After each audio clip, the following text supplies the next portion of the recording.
Hello, these are strange times that we are living in indeed.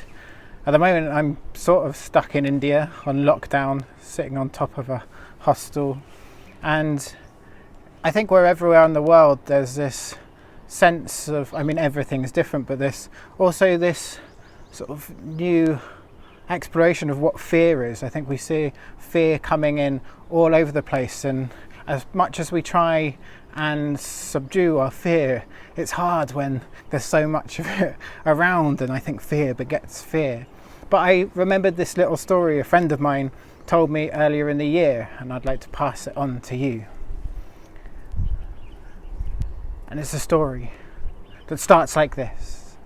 Every year, Cholera would go and visit the holy city of Mecca, and she would be accompanied by her two companions, Death and Fear.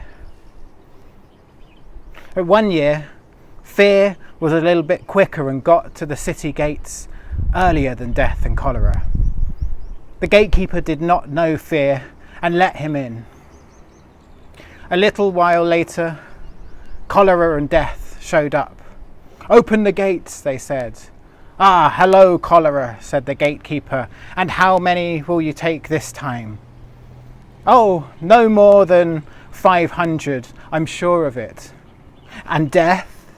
"Oh, as always, I shall only take what Cholera gives to me."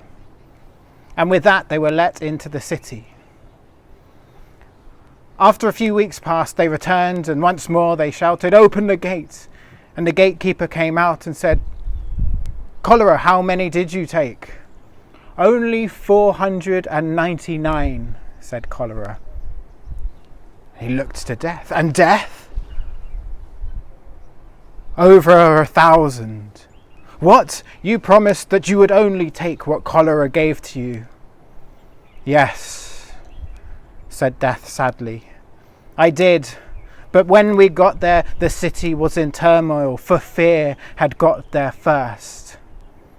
Most of those who died were not from Cholera, but from Fear itself. And you see, Fear is a much more dangerous thing than Cholera." I think it's just, when I heard it, I thought it was a powerful story, but over the last few weeks, seeing all the developments, what's happening, and the panic, I think it's more relevant now than ever. Of course, fear is present, but do we need to be controlled by fear, or can we turn that fear into something more productive, into love, into helping other people? And I think there's lots of examples of that happening, and I think it's really important not to let fear dominate us. So I don't think there's any need to go and stockpile more toilet paper right now. Thank you for that, and I hope you're all safe and well.